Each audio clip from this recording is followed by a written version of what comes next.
England, Canada, the United States, and New Zealand.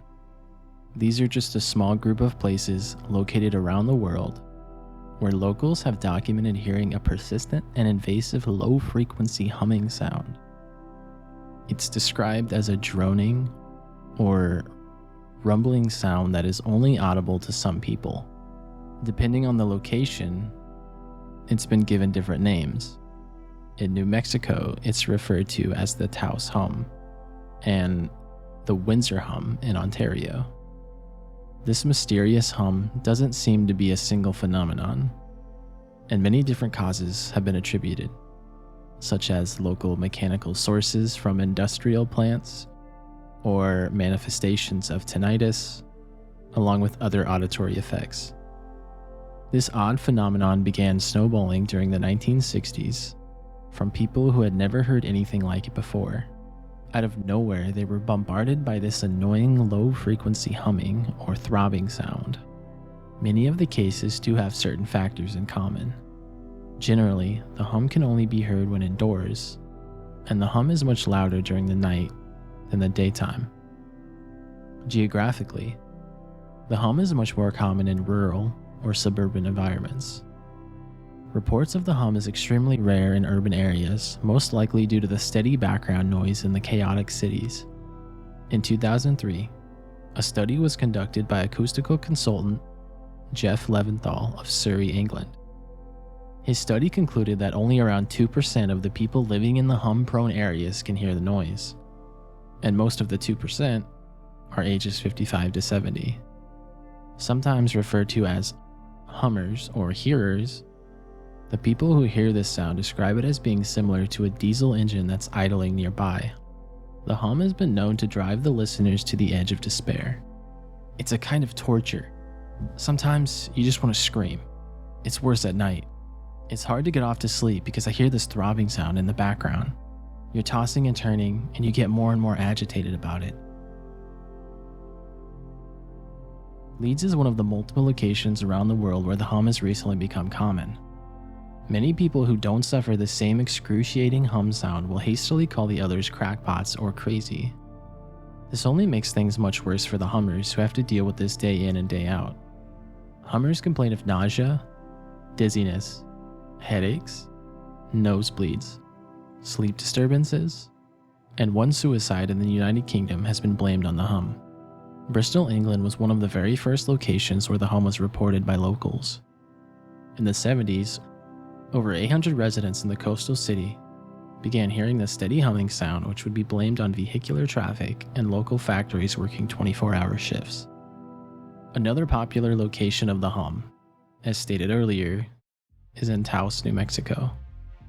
This area's locals began reports and complaints in spring of 1991 of the low-level rumbling sound.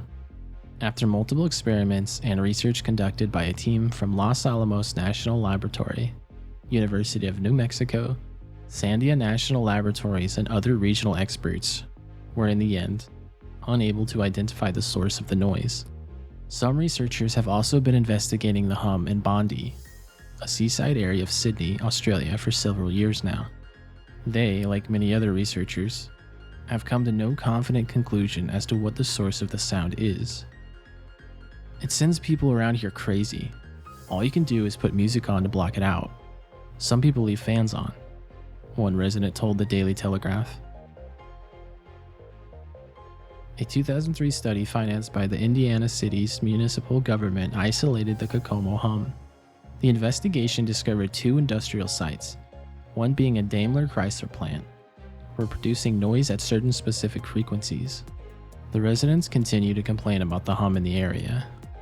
The majority of researchers who have investigated the eerie hum believe it is a real phenomenon and not a result of mass hysteria or hummers' hypochondria. In a couple of the instances, industrial noise was the first suspect, such as the Kokomo investigation.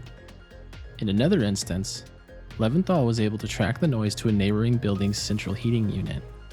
Other theories include high-pressure gas lines, wireless communication devices, and electrical power lines. However, the hum has only been linked to a mechanical or electrical source in a few of the cases. Some speculate that the hum source is due to low-frequency electromagnetic radiation, which is audible only to some people. There are some verified cases in which individuals have particular sensitivities to signals outside of the common range of human hearing. Some medical experts believe that tinnitus, the perception of sound when no external noise is present, is a likely cause. But repeated testing concluded many hummers have normal hearing and no occurrences of tinnitus.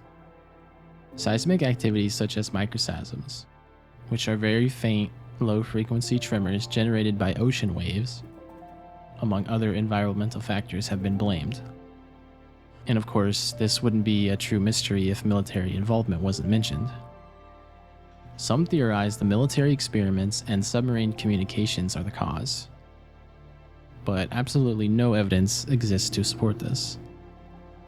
For now, the only sanctuary from the painful hum is white noise machines and other devices that reduce or eliminate the intrusive noise. Leventhal recommends some hummers turn to cognitive behavioral therapy to relieve the symptoms that are caused by the hum.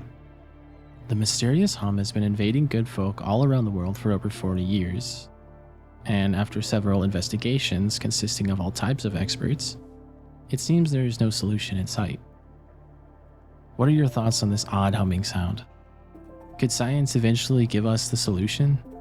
Or even the source? Is the military to blame? Perhaps it's mass hysteria? Let me know what you think. I'll see you on the other side.